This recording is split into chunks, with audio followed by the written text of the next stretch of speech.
Hi, welcome to the Motion Picture Notion. I'm your host, Gabriel Burton. Back in season 2, I did a video called Video Game Movies Have Yet to Come.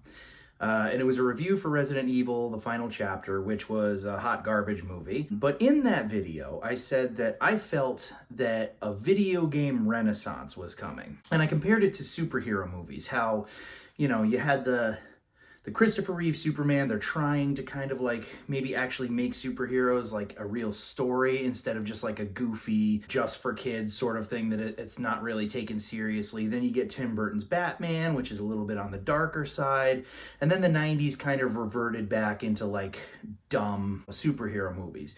And then like starting with Blade really technically in the late 90s and moving on like X-Men, and then after that there's this wave of superhero movies that are actually treated like actual stories. Video game movies, not so much. Video game movies have been kind of crappy, just in general. And I mean, even the best ones, they're entertaining, but they're not really great. So I just watched the new Mortal Kombat, and short story, it was a lot of fun. It didn't bear much resemblance to the original at all. When I say the original, I mean like, with Christopher Lambert, but it's done completely different. And I'm not like, a complete and total like loyalist as far as like the storylines go. But I know that like, there's always been sort of a conflict between Scorpion and Sub-Zero. This movie definitely goes off of that. And I mean, right from the opening, I could see this lady and she's using like this particular dagger as like a spade for her garden. And I'm like, that's Scorpion. And I mean, I had a feeling I knew what was going to happen, at least in the opening. And it did. And it was amazing opening. This movie is bloody violent, which is great. I know that I don't want to get too much into the original Mortal Kombat from 95 because I want to do a separate review for that. But I know that a lot of people had problems with the fact that it was very tame. This movie is not tame at all. There is blood and guts galore. There are some excellent nods to the game, some excellent portrayals of fatalities. All the characters were actually somewhat well developed. This movie was a lot more like cinematic than the original one. It had a layer of cheese, but it was treated more like a film. The original was sort of like, let's take the basic plot of Enter the Dragon and just incorporate all these characters from Mortal Kombat into it, which, hey, no judgment. I mean, it worked for the time. But this movie, again, like really kind of explores the motivations behind every character, and their portrayals are all pretty good for the most part. I will say that Liu Kang and Kung Lao, they were a little bit heavy-handed to a point where I couldn't quite take it seriously. I mean, if I had one major complaint, it would probably be that they didn't do enough with Goro. Some people were not okay with the idea that they have basically an unknown play the main character. He's not a character from the game. And that's valid because, frankly, I mean, that's what they did with the Resident Evil movies. It's like Alice was not a character from the game. And then when they did introduce characters from the game, it was sort of like they were almost kind of an afterthought. Video games are an already existing thing that are popular.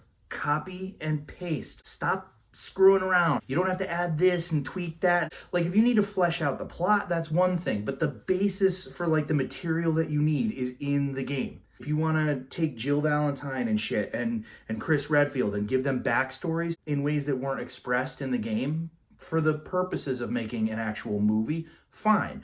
But it's like to kind of push them aside for this other character who nobody is even familiar with. That's kind of irritating. However, I will say that as far as this Mortal Kombat movie is concerned, first of all, the character's pretty good. Second of all, none of the other characters are an afterthought in the slightest. Yes, technically speaking, it's sort of like, okay, why'd you do that? But it didn't really ruin the effect of the movie, I felt. And I mean, not that this is really all that big of a deal in the grand scheme of things, but I did like the soundtrack of the original Mortal Kombat a little bit better. As far as there not being an actual tournament, I understand that might like kind of irk some people, but the whole idea is that Shang Tsung is a deceptive, cheating, backstabbing piece of shit, no honor asshole, and he's trying to wipe these people out before the tournament happens. So the fact of the matter is there's still plenty of characters that they didn't introduce. In fact, there's something cool at the end of the movie that they leave off for. I'm not going to get into that, but there's tons of other characters that they can get into, and they have the chance now to set up a movie that actually does have a tournament. It's kind of like the J.J. Abrams Star Trek, like the first one, and actually technically even the second one, where